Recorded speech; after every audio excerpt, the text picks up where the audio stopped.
oh yeah, it was hard, but it's doable. And here's the path. And they kind of show you, here's the first step, here's the second step. And you just kind of have this leap of faith that, okay, I know other people are on the other side. So if I just follow the path, I should get there, and it takes a lot of faith.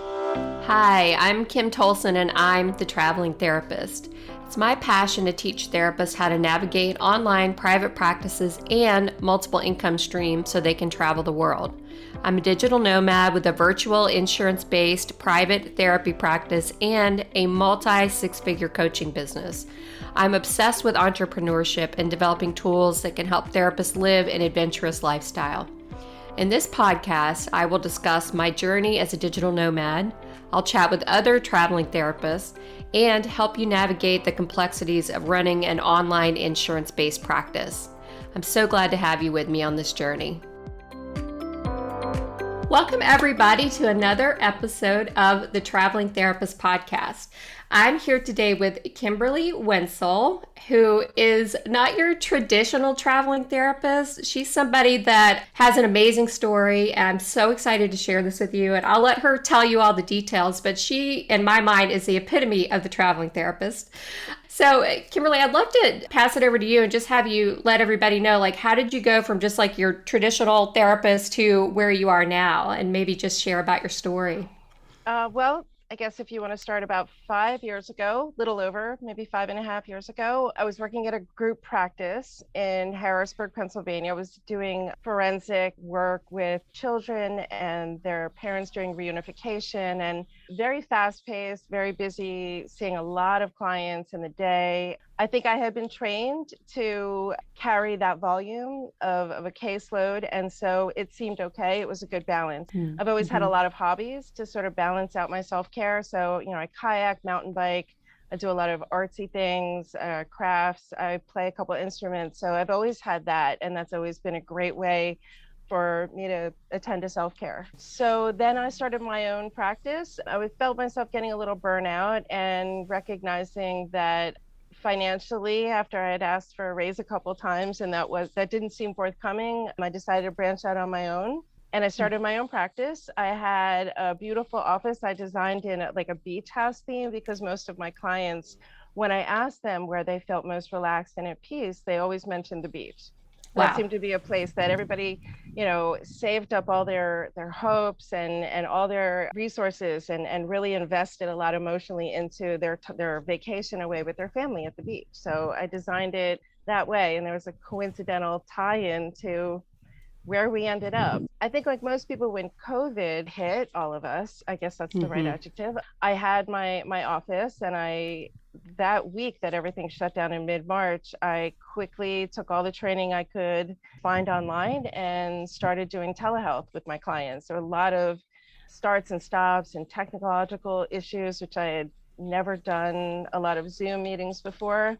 So it was a big learning curve, but I think that my clients and I really navigated it very well with a lot of communication and creatively just trying to be present with what was happening to all of us on a micro scale, and then also on the macro scale, what we were seeing on TV and happening politically. And I think all of that was leading into me feeling that I needed a big change professionally, that I wasn't going to be able to sustain my work for my career longevity doing that, especially I was living in central Pennsylvania, and there was a lot of conflict in the community amongst clients that I was working with. And some of that was becoming very physical.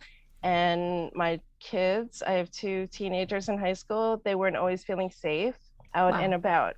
We researched a lot of different places where I could still work because I am paneled with most of the major insurance companies, and I didn't want to interrupt treatment for my clients.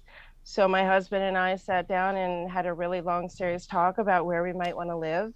We looked at Hawaii, the Florida Keys. We looked at, I think, Colorado, a bunch of different places. And because of my licensure, it's easiest to stay in the United States. And since this is a territory, we settled on the Virgin Islands. Wow. I found out the mental health needs here were tremendous, that there really aren't enough resources here, that they were just deinstitutionalized really in the last decade or two, whereas we had done that maybe in the 80s and 90s, where we had really shut down a lot of the state institutions. That wasn't that long ago here. So we're still in the sort of burgeoning stages of mental health treatment.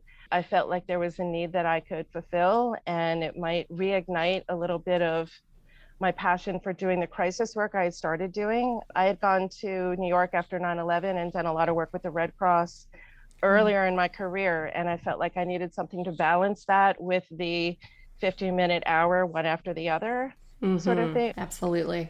That's how professionally, personally, I think that all of us wanted a healthier lifestyle, the four of us. You noticed, our kids are into video games like most American teenagers.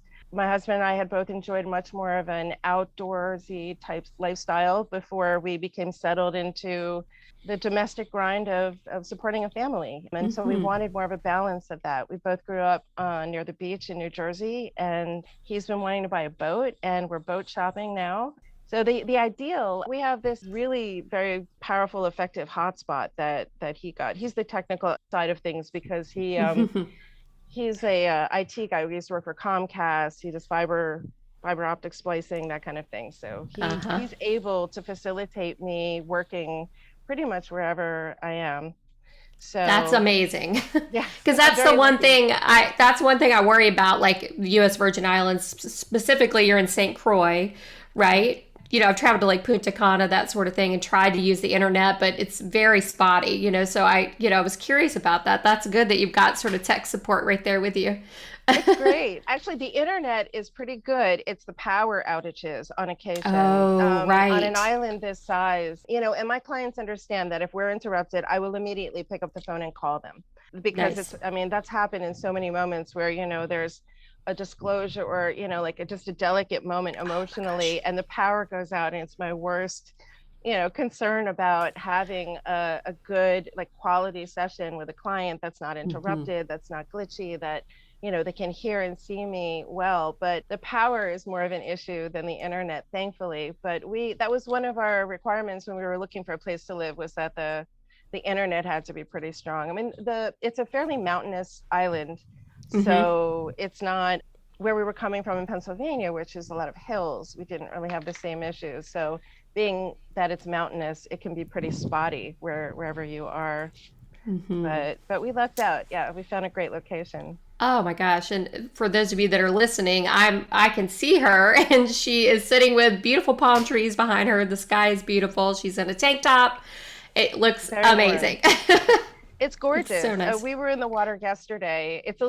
The water temperature, people are complaining it's a little chilly. It's not cold, but normally it's like bath water. It's very, very warm. And you can see clear to your feet, standing in the water to your neck. It's crystal blue.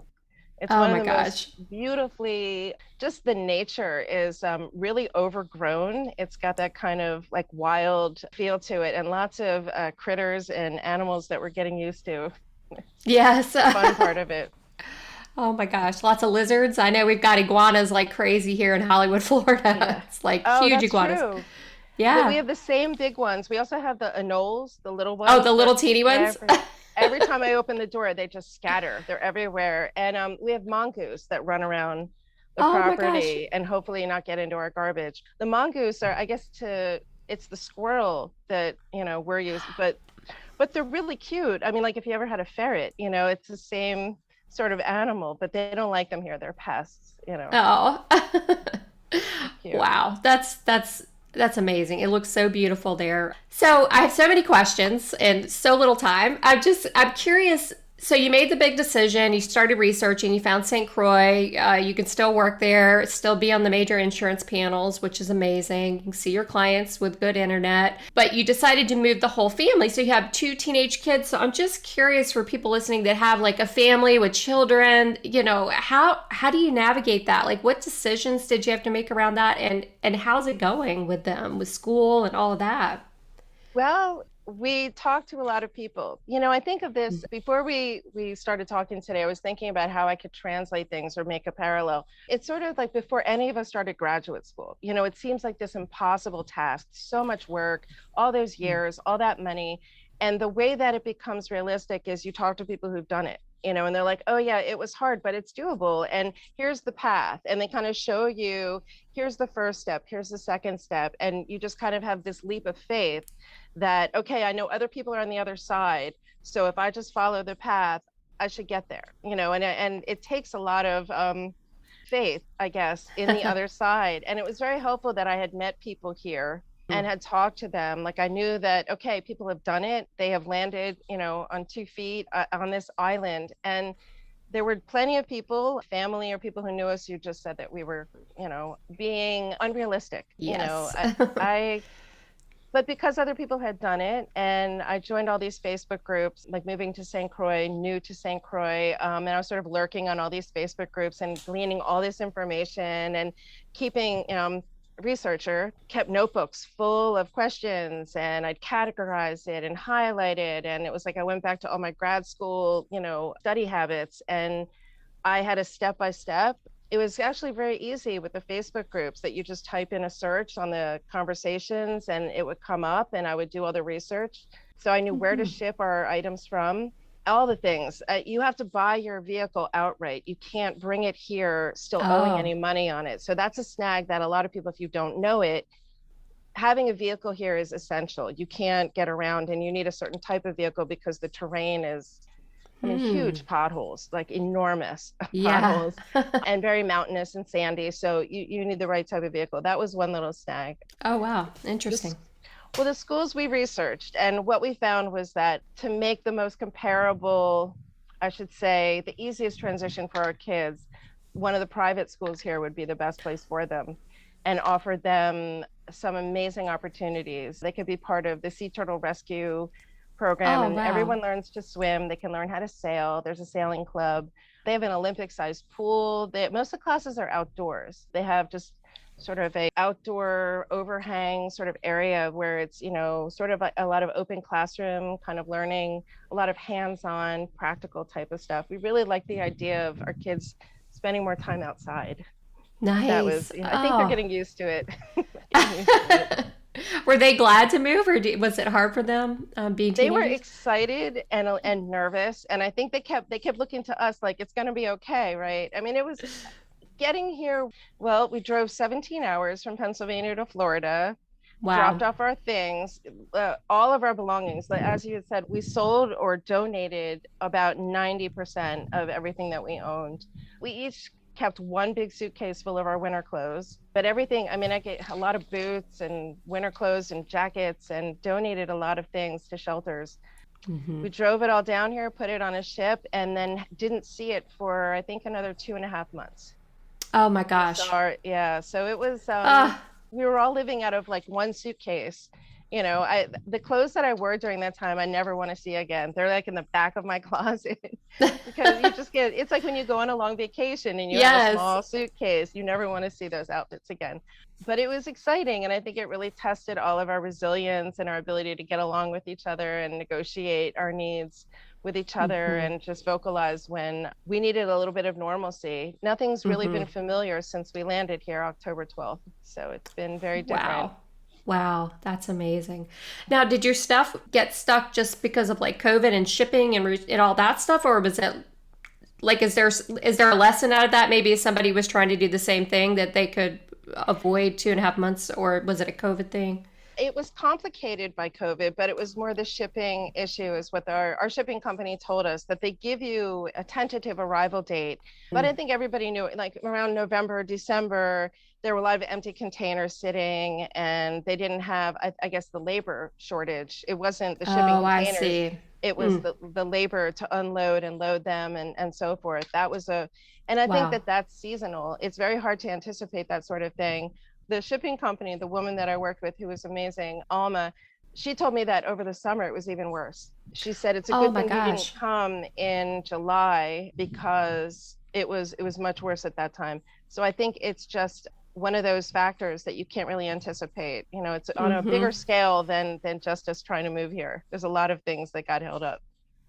Wow. Oh my gosh. Yeah. So a lot of things to think about, but you've got it now. That's the important thing, is it all kind of worked out Mm-hmm. We finally, well, the shipping container, we have a very small driveway. I think you saw my picture of it, and Yes, I did.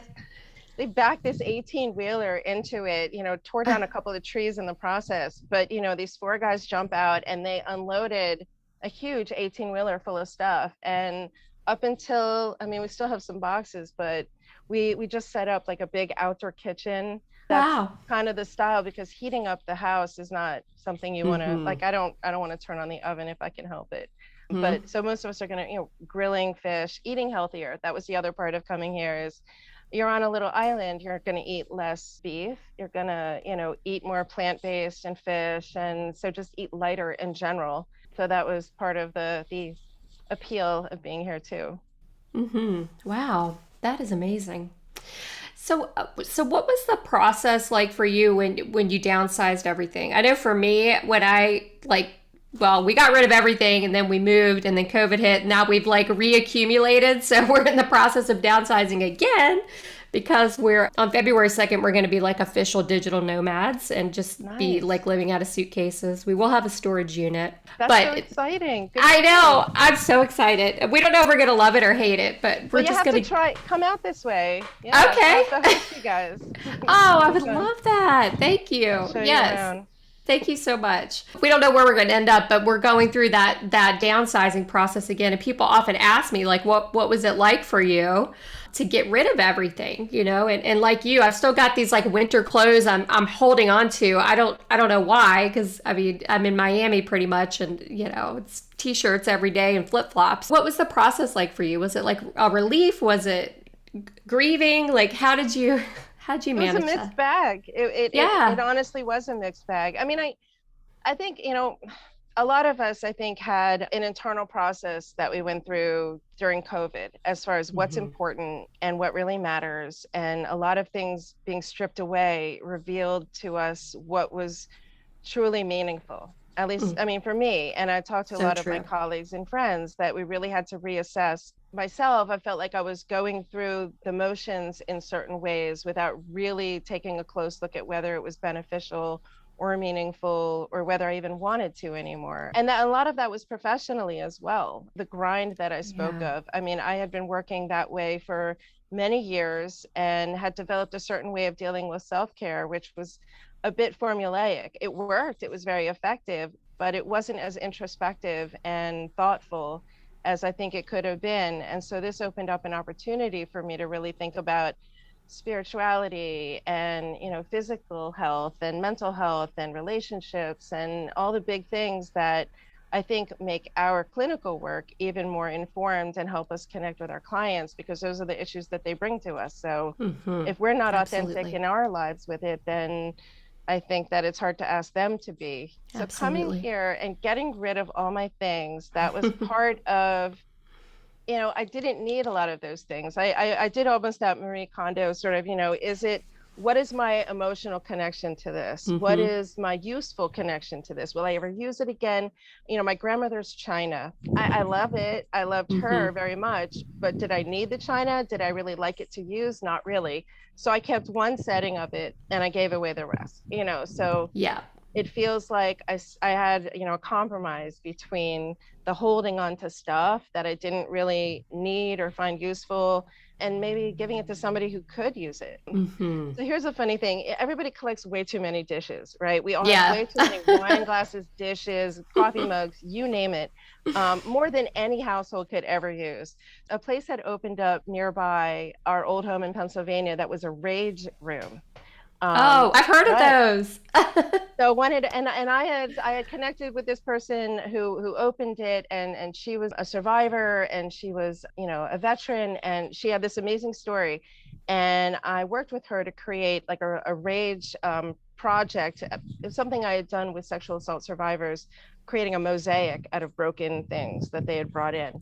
Wow. So I shared that with her, and then I came back 2 weeks later with a giant trunk full of dishes. She said, anything you want to bring. I don't think she expected that much, but I just unloaded all the dishes. And, the idea of it not being used, but help facilitating someone's rage over trauma. I mean, that to me felt more meaningful and useful than sitting in a Oh my box gosh. in my garage. So Oh, I I think love some of the that. broken things can be beautiful, right? Oh my gosh. Yes. That never crossed my mind, but those rooms are amazing. Yeah, Right. I've had clients with PTSD go and do those. They're so therapeutic, and to think that you can contribute your stuff to that is just beautiful. Yeah, that was one thing that it was very helpful. I mean, and all the clothes, I mean, they all went to the shelter. There was a Mhm. domestic violence shelter that I had worked with at the Y years prior, and I just kept bringing them. I mean, it was probably at least once a day to the last few weeks before we left because we just had to empty out the house. We also had several yard sales. So it happened in stages. I think that helped too, that it wasn't all at once, that we kind of downsized a couple of times over the year that we were doing all of the planning, knowing that we were only going to be able to bring one trailer full of things. But we each Mhm. got to pick one big thing. All four of us in the family got to pick one really important big thing. I picked my piano. My husband picked his foosball table. My daughter picked all her instruments. She's got several ukuleles and guitars. And my son picked his Oculus, which didn't take up a lot of room. But Yeah. yeah, he's a simple needs kind of person. Mhm. So he's happy. But Yeah, but those are Oculus is good, right? Because you can yes, explore many different worlds and hobbies, and you can box, you can exercise, you can do whatever you want with those. absolutely. Well, that is the beauty of that. Nowadays, our kids can stay connected to their friends back home playing games based. Yes.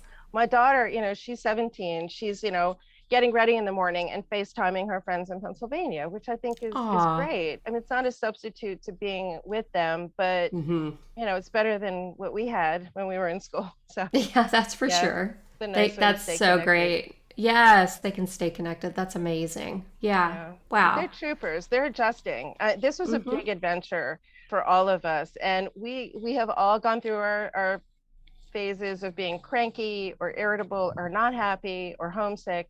But I think that we just go to the beach and it kind of washes it all away. It was Yeah. so beautiful. Yeah, you just get in the water and you know, it all just goes away. I love that. Yeah, I have a t-shirt that says salt water heals everything. Oh, it does. I Yeah, love it's that shirt. It's so amazing. true. Yeah, and we got to see, was it squid, like little squids, the other day, Oh and my gosh. octopus, and we saw these dolphin jump. We found a place where you can watch the sun set on the water, and if you look Oh, carefully, you can see all the pods of dolphin like playing. It's wow. the most adorable thing. Yeah, it's Oh great. my gosh. That is amazing. Oh my goodness. Really cool. So, a couple of practical questions that I get asked all the time. So, how does your license work? I guess you're licensed in Pennsylvania. How did you navigate that, figuring out if you could still see your clients in Pennsylvania, and any details about that you could share that would help people that might want to go live on a tropical island? Well, much like the articles that there have been some great resources. I mean, you've been one of them, places where, I mean, this is not my strength. I normally outsource. I outsource Hmm. billing. I have an accountant who takes care of my quarterly taxes and all of that, so I can really focus on the clinical work. So I had boxes to check. Made a million phone calls. I updated my malpractice insurance. There were a couple of boxes I had to check, which is in my big giant notebook.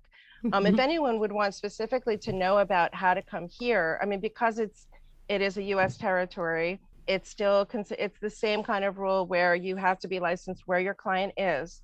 So Right. I'm still maintaining my CEUs, all the HIPAA requirements that went into when I set up in Pennsylvania. I have to check the same boxes, make Hmm. sure that everything is still aligned. Went through all my insurance companies, talked to all of them. They wanted to know a lot of information, and I just basically updated them on everything that I was going to be doing, the platforms I'm using, make sure that it's all HIPAA compliant. That was, I think, their Hmm. main. There was some issue with financially, the banking. I don't know if a bee just Oh. flew into our strange Oh. mechanic bee. Bank of St. Croix and funding. There was a bit of, my accountant is taking care of that. I wouldn't want to Nice. speak on it because it's a little bit of an issue that, what I would say is, when in doubt, outsource to a professional. When you're not Yes. sure about the regulation or you're not sure, but the tax issue is going to be a learning curve for me as well, which is why I'm Yeah. going to outsource.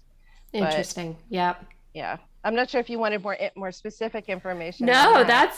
No, that's perfect. I mean, I think outsourcing is the best advice you could ever give with that because I mean, how are we supposed to know? I mean, we're just like therapists, you know. I mean, we try, but it helps to go to experts, I think, with everything, you know, and it can make it a lot easier just to Yeah, let others guide you through it. Mm-hmm. absolutely. And also, I mean, I think, I don't know, I can't speak for other professionals, but I think that a lot of us might feel reluctant to pick up the phone and call the insurance companies. I mean, it's not Mm-hmm. usually the best experience. It takes a lot of time to get the right person, the right answer. But in the end of the day, they were more helpful than not as far as answering Nice. specific questions. So I was really glad to have a bit of corrective experience as far, not calling about a billing question, but calling about I would really like to continue working with these clients. Can you help me make sure that there's no interruption, there's no problem?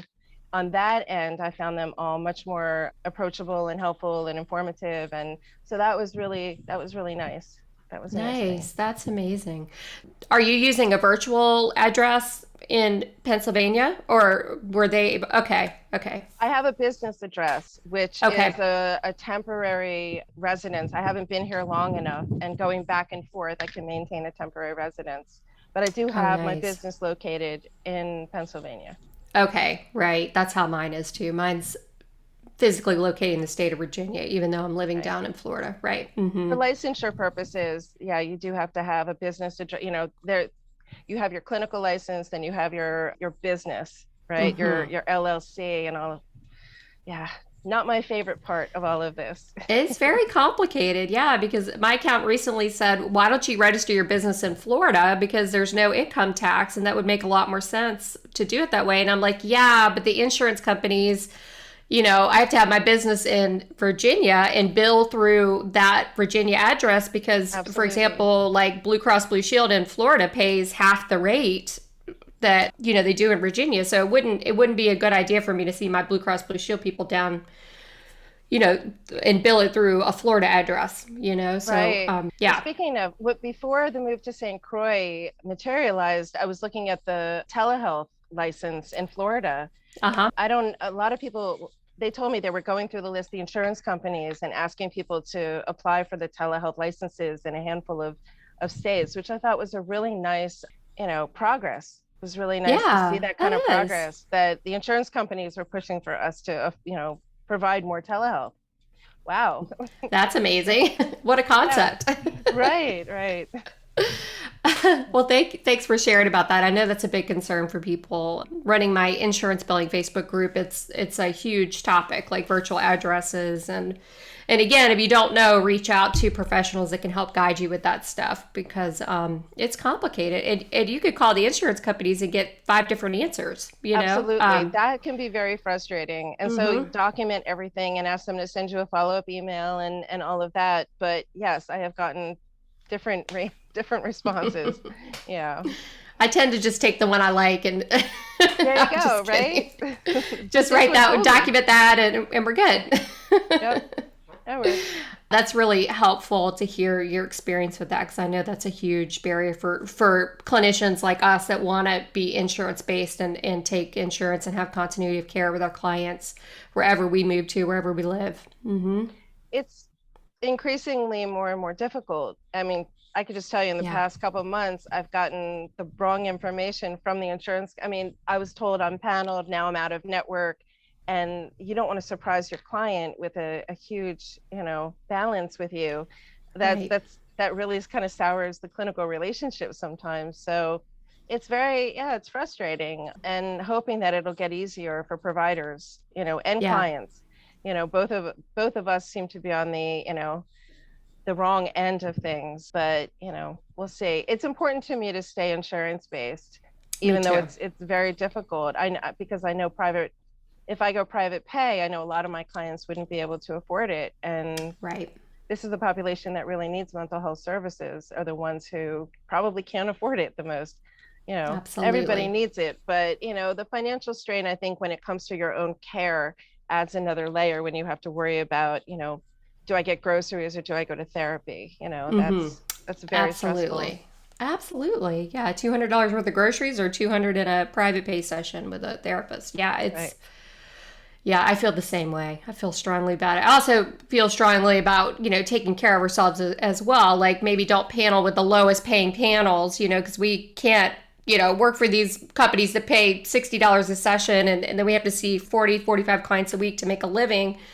So finding that balance, being able to provide insurance-based care, but also take care of ourselves financially, with our own healthy boundaries around that. Mm-hmm. I agree. I definitely agree. Some of them require, ridiculous amount of paperwork and don't reimburse you for that time, or you have to go through hoops, and I think we've all had, bad experiences with certain companies that we just don't want to work with anymore. And unfortunately, a client that may need our services, they just have the bad insurance. It's very unfortunate.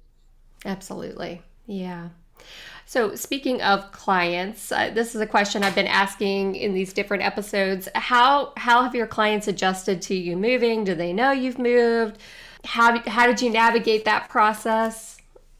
Well, I mean, they all definitely know. Okay. That was very important to me. And most of them, I get new clients all the time. I discharge clients all the time, but there are a handful of clients who have trauma issues that require a lot of long-term treatment. Early childhood, maybe some dissociative identity issues, that sort of thing, where we see each other less frequently. But I'll put it that as a trauma specialist, there are a handful of clients that I have seen for years.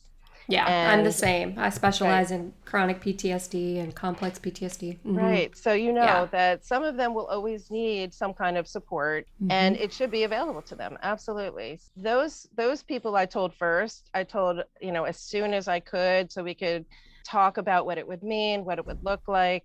Because we had been doing telehealth for a while, and I think that we had, gained some confidence in that, being able to maintain the work that we had been doing.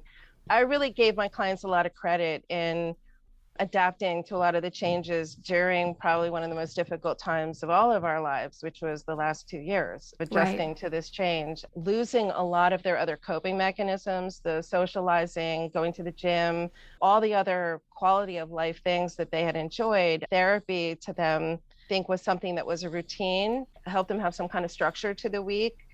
And I really, like I said, I'm thankful that they were willing to adapt to it, and we maintained a really good working relationship with a lot of them. I was dubious at first whether the telehealth was going to feel as effective, but it really developed, and it's its own thing. I feel like I still miss certain things. I mean, I Mm-hmm. do miss sitting in a room with a client, but there's other things to be gained. I mean, I see like the pictures they hang on their wall and they share things with me like, oh, here's my dog. And, like you get a different glimpse into their lives, and they're also less guarded, I find, on telehealth Yes, because they're in I their would agree with homes. that. Mm-hmm. Yeah, so that I think makes disclosure for them a little bit easier. At least some of them say that it feels like there's a bit of a separation, but yet not.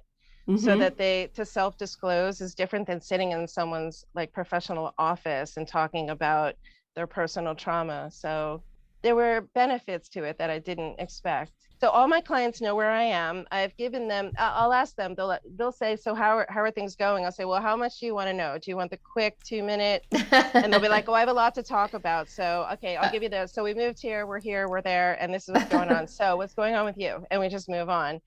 But I try to keep them updated because I'm not a good actress, and they'll say, you seem really flustered. I'll be like, it's very hot today and the AC isn't working properly. So that's why I seem distracted, because I'm sweating and, I'm not very comfortable. So they have been really excited for me and have been really, I guess, they've been vocal about their concerns about, what's it going to be like, and am I eventually going to stop working with them? And I explained to them all the steps that I went to make sure that I wouldn't have to stop, by Mm-hmm. checking all the boxes and making all the phone calls. And so I actually think it strengthened my relationship with them in a lot of ways, because they saw me make this big transition, and yet here I am, I show up and it's the same. I still remember, all their family members' names. I still remember all their ex-boyfriends' names. Mm-hmm. It's still the same thing, even though the background is different. Yeah. Right. Oh, yeah, absolutely. That's been my experience too. Yeah. Nice. Yeah, it's Yeah. nice to have that network, right? I mean, Mm-hmm. do you tell your clients a lot about where you are and what you're doing? Not a ton, but definitely they'll ask about the change in the background, or it's kind of like most of my clients I've seen for many years now. They are complex PTSD, but we've done a lot of EMDR. They're pretty stable.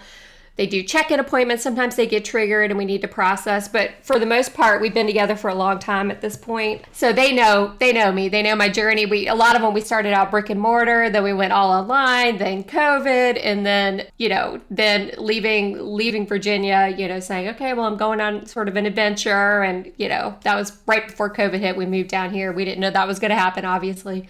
I let them in on the adventure, They'll say, well, where are you? 2 weeks ago I was in California. I'll be like, oh, I'm in Newport Beach. It's freezing here. We left Miami. I don't know why it's so cold here.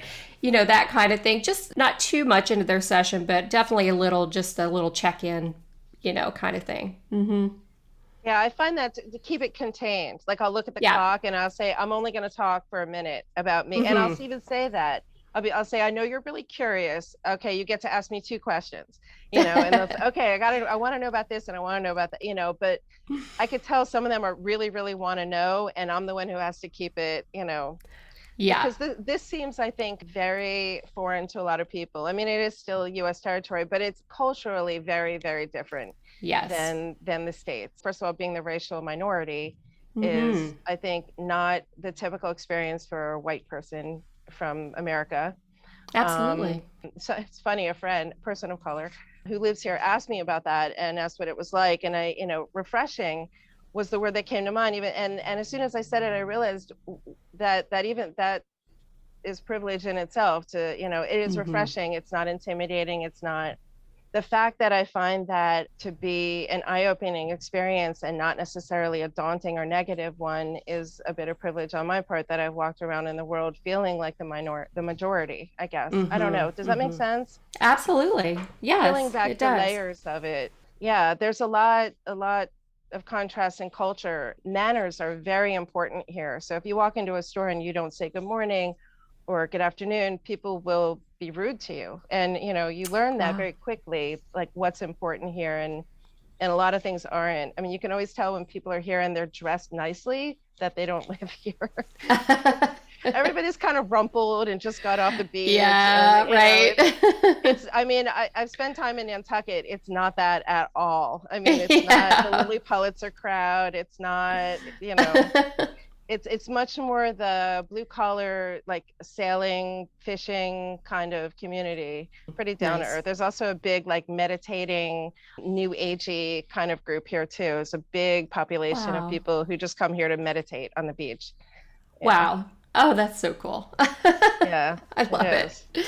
Will you see residents of St. Croix? Are you going to do that as well? Oh, okay. I am in the process of applying for my license. It's just like applying in any state. Okay. They need a few more things. The Cruisian government everything's just very interesting. We go places and the process is completely different. I mean, like we have to go to I need a letter from the St. Croix IRS, their version of it, saying I've never earned money here before I can get my professional license. So I just go there and they basically give me a letter saying, we don't know you. Wow. We don't know you. We've never heard of you. You've never seen of you before in my life. Great. Like, I'm a stranger. Okay. So I need, you have to submit 3 photos with your license application, which is like passport photos.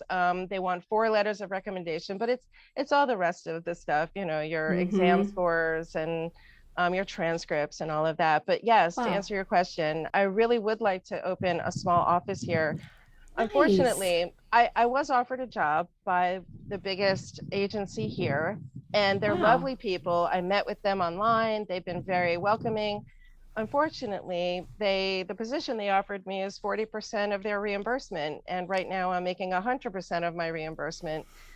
I would like to work with the community here. If I can afford it by doing maybe a few hours for them and a few hours here, I want to join up with the Red Cross here also. Next time hurricane season comes along, I figure I could be pretty useful in that department. When you get to that point in your career where there's certain jobs that you just can't feasibly take any longer because... I agree. Right. So, but we'll make it, there's so many opportunities that I'll make it work, but the license is the first thing, as we all know. You can't do anything without the license. Right. Absolutely. Okay. That's so interesting. Yeah. Wow. The thing that's most, like I mentioned, is mostly, you know, created some sort of impediment is the power outage issues. Yeah. And Wow. we had to expand our Wi-Fi. We had to get, upgrade to another level. And that's been a constant. I'm talking to somebody and all of a sudden it just shuts down and I'm Mm. scrambling around. I have to restart the router. And I mean, we probably all have had those moments doing telehealth where, Yeah. a person's crying and you're Oh attuned my and then God. it Middle all of an just shuts EMDR down. session. It's like, It's the oh worst. my God, did I just drop them? It's like, it's like panic a little bit. Yeah, totally. It's a terrible feeling. Mm. And sometimes, I mean, my clients know at this point that, I'm really trying very hard and I'm adapting. And if something gets dropped, it's not personal and it's not, they know me by now that I'm not forgetting anything. The time Mm-hmm. difference has been annoying. I still send Oh, right. reminders for people. I have to remember that, I start to call people at 9 o'clock. It's 8 o'clock in the States where I'm Mm. normally, same thing, my clients who get off work at 5 o'clock, I'm starting a session at 6 and I'm not done till 7. My family wants to have dinner before 7. So it's little adjustments, but in the spring when they move the clocks forward, we'll be on the same time again. That'll be So good. yeah, the climate's been a little bit of an adjustment. I mean, it's really nice out here. These are the Christmas winds that we get. It's just beautiful. It feels like, I want to say June back, like up in the States. Like it's really Yeah. warm, but the breeze keeps it from getting hot.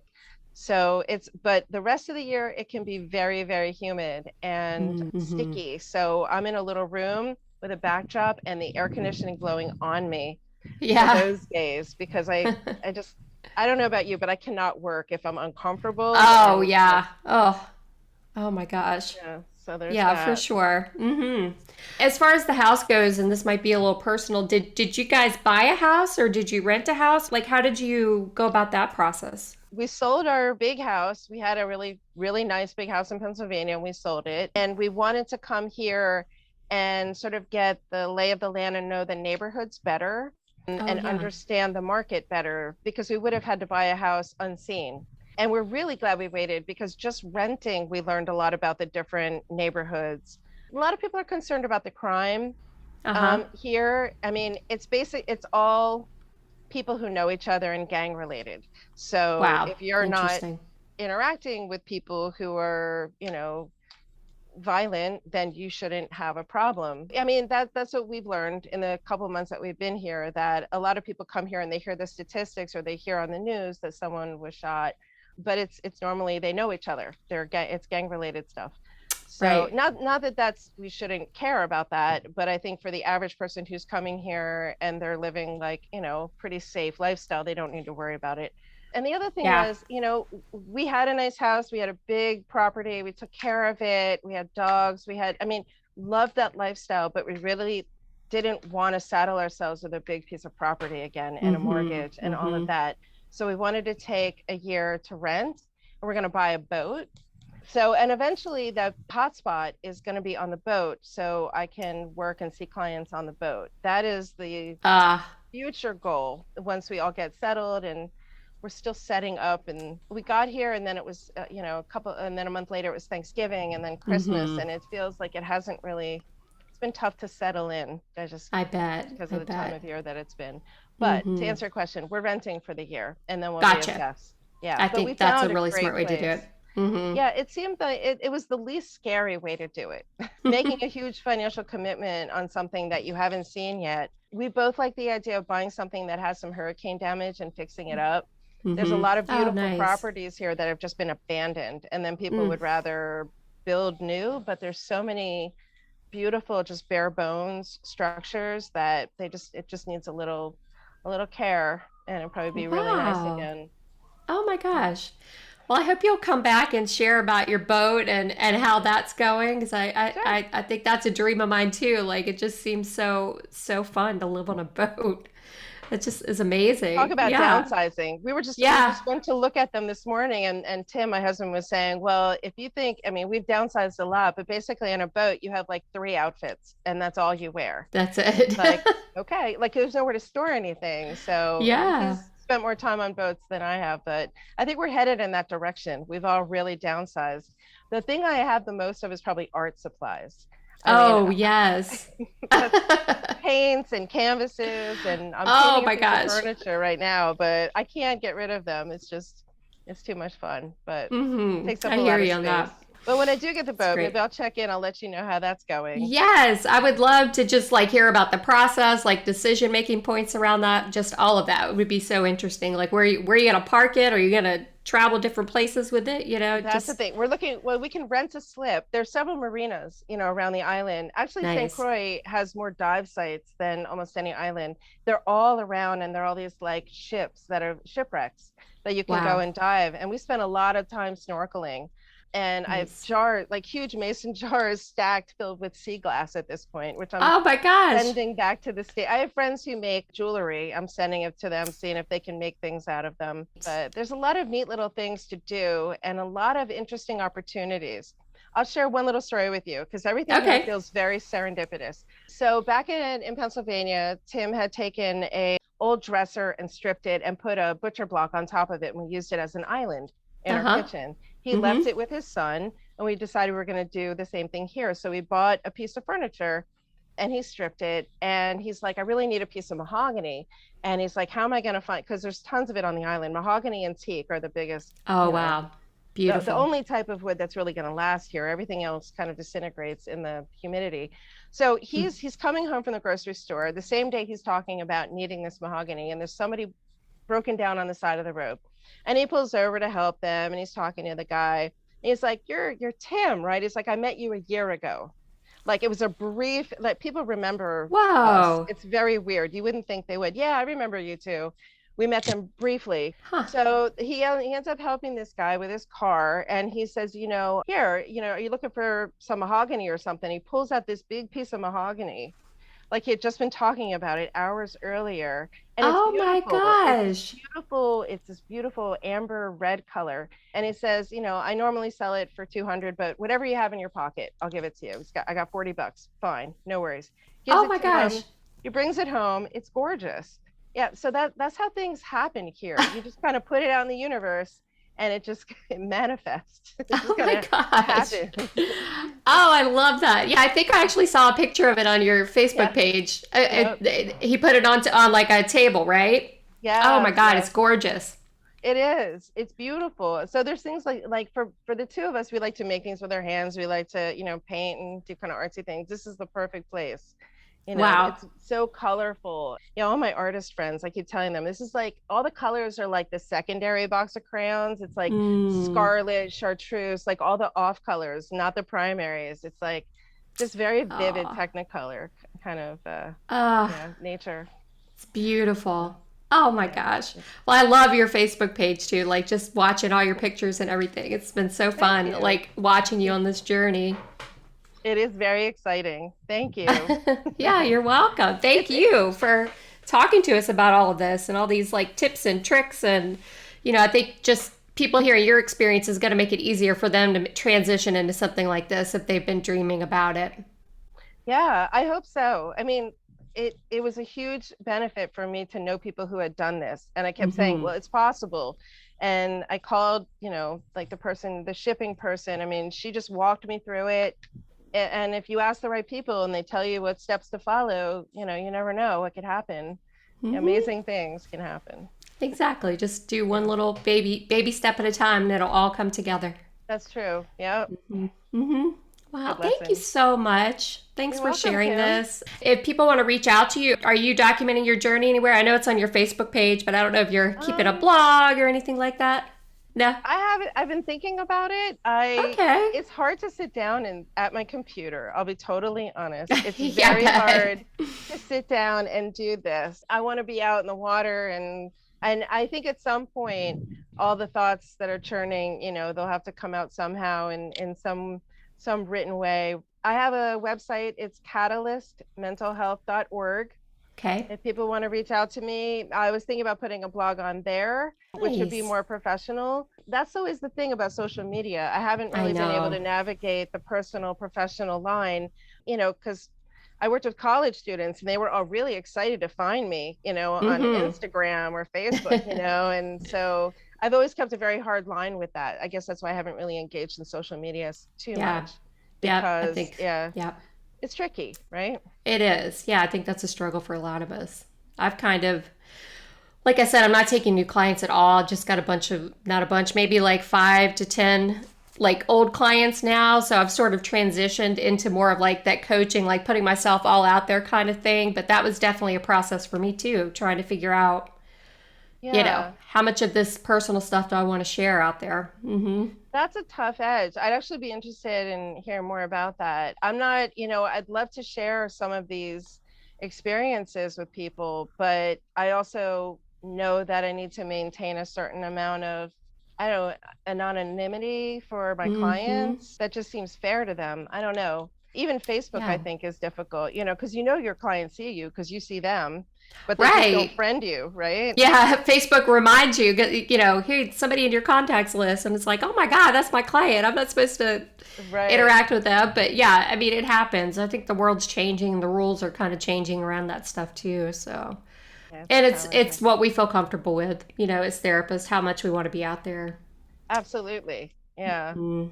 I think for me, I just, like we were talking before, like I'll give you a minute of what's going on, but I'm not going to monopolize or talk about myself because it's about you to the client, and same with social media. Like if they find me and look, that's fine, but I'm not going to like guide them that way, I guess Right. is sort I think of my take on it. you have to know your boundaries. You have to know, have Mm-hmm. good communication and be able to set limits with people.